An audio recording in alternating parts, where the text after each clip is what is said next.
बरेच मोठे आजार किंवा बऱ्याच मोठमोठ्या अडचणी आपण स्वतःसोबत योग्य संवाद साधल्याने दूर करू शकतो.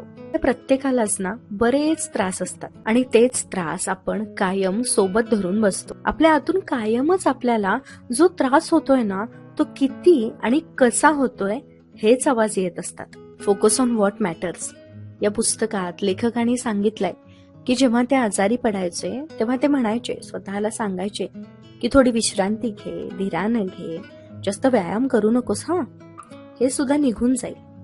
पण जेव्हा त्यांचं दुखणं निघून जात नसायचं तेव्हा ती मानसिकता त्यांना त्रासदायक ठरायची. मग त्यांनी काय केलं की थोडासा संवाद वेगळ्या पद्धतीने साधायला सुरुवात केली.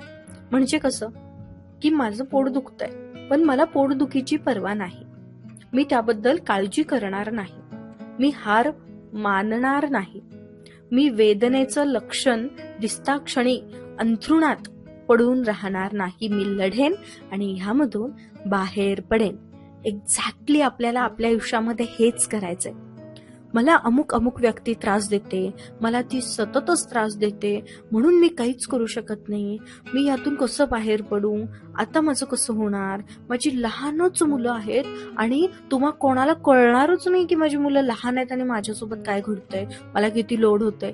हे असं म्हणण्यापेक्षा माझ्यासोबत जे घडतंय ते सगळं मी स्वीकारलेलं आहे, पण तरी देखील मी यातून मार्ग काढणार आहे, मी लढणार आहे आणि मी काहीतरी वेगळं आणि छान माझ्या आनंदासाठी, माझ्या समाधानासाठी करणार आहे.